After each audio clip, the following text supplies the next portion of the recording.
So today we're going to work on how to use the martingale collar and leash setup to help Lily here walk without pulling on the leash. So what we want to have for a couple of the rules is if she's walking ahead of you, you want to make sure that you pull straight up and release just as quickly as you pulled up on the leash to reduce tension as fast as possible. Remember that dogs don't have shoulder blades, so you can't pull her shoulder out of socket or anything like that, and you're actually working with the strongest muscle groups on her body, so that will so you won't be doing her any harm. This is just to help her not pull due to the opposition reflex. So when we're walking her, go ahead and just walk straight forward and don't look at her, don't make eye contact, keep your shoulders nice and square, and she can then follow in line behind you. Perfect. So don't look at her, just keep walking. There you go. Keep going. And then if she goes to pull ahead of you, that's when you use the pulling up and releasing method. Only if she's going ahead of you. So right now, pull up and release. There you go. Up and release. If you need to, stop for a second to get her the tension off of the leash. There you go. Keep pulling up and release until there you go. That's exactly what she should look like. Now take a couple steps forward and see if you can maintain that, and then take a break. Now up and release. There. Take a step towards her, maybe that'll help break the tension. There you go. Now take a couple steps, pull up and release. Try to keep her, maybe shorten the leash a little bit so she can't get so far ahead of you. Good. Now try walking. This will make it easier for you to pull up and release because the leash is also shorter. Oh yes. There you go, much better. Holy cow, this is working. Good. It's much easier with a shorter leash. Another thing you can do is you can use a 4-foot leash for this because that will reduce how much extra leash that you're using in your hand. Hello. Perfect. Keep going. Good. Excellent.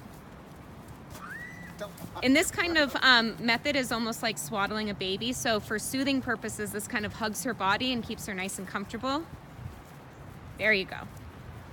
Excellent.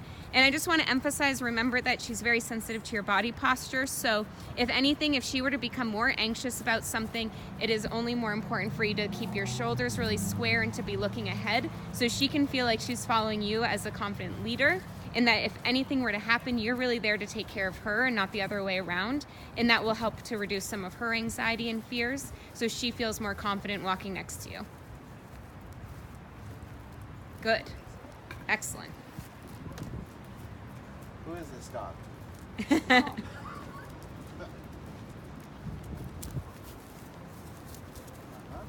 Okay.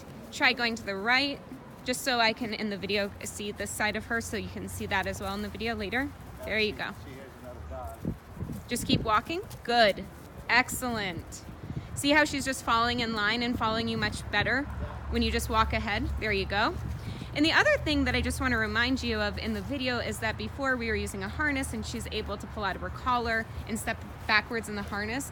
This is going to prevent her from being able to pull out of the harness and leash. So this will help you also feel more confident that if she pulls back, that she can't break free, and that you can feel more confident just walking forward and encouraging her to follow you without having to kind of stop and make sure that she's not pulling out of any kind of other contraption.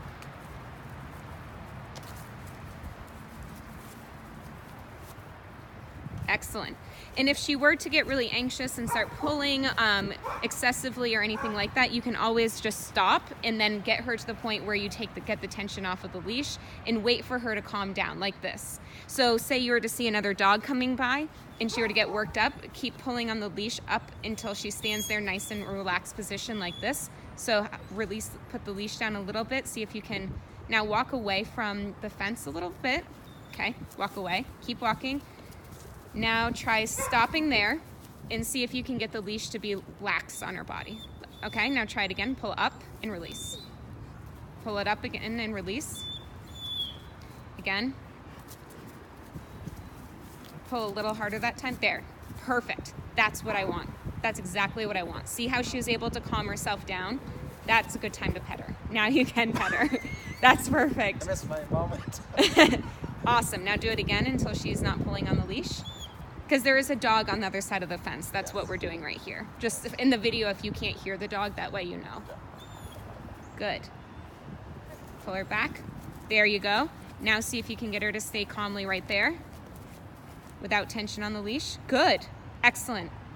Perfect. And this is also what you can do when you graduate to taking her on longer walks outside of the backyard.